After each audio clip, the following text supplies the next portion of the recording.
Isa kallo na idaniya, ina ne zan je in kalle ki masoyiya.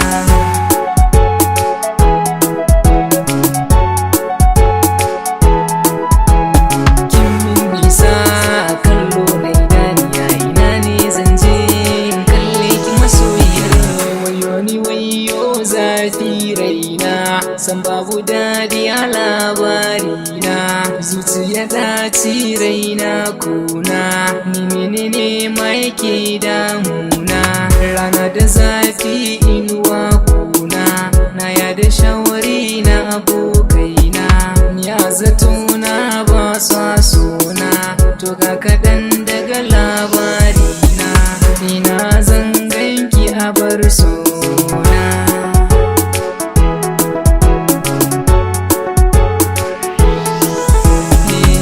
Zana manta da kyan fuskarki, farin idonki da kyan halinki, na san da kin san dai na san ki, to yaya ma ni zan kyale ki.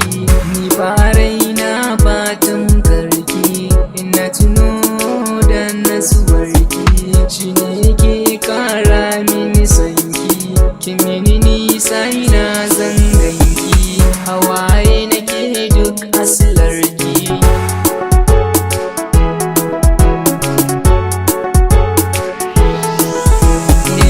Ana ta ce mini in kyale ki, za a haɗa ni da wacce ta fiki, ni kuma na kasa na manta ki, domin tsantsar tarbiyyarki.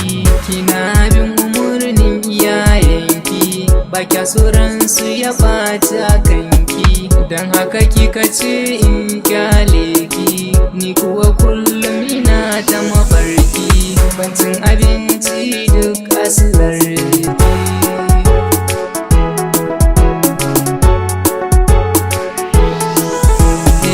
Ta yaya dan Allah zan ganki, burina ni shine samunki, kina zuwa min ne a mafarki, dan Allah laifin mene na miki, da zaki manta da mai kaunarki, ki bar ni man ga iyayenki, ki ce da su ni ne zabinki, ko so kike ne a mutu a kanki, ko na yi hauka duk asilarki.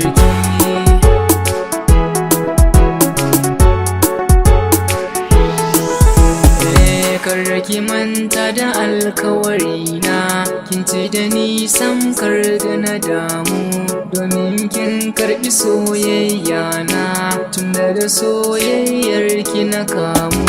A yaushe ne ni da ke zamu gana, ranar mu tabbatar da farin cikin mu, burin ki zamto mai dakina, in ɗauke ki in kai ki gidanmu, ki zauna tare da su da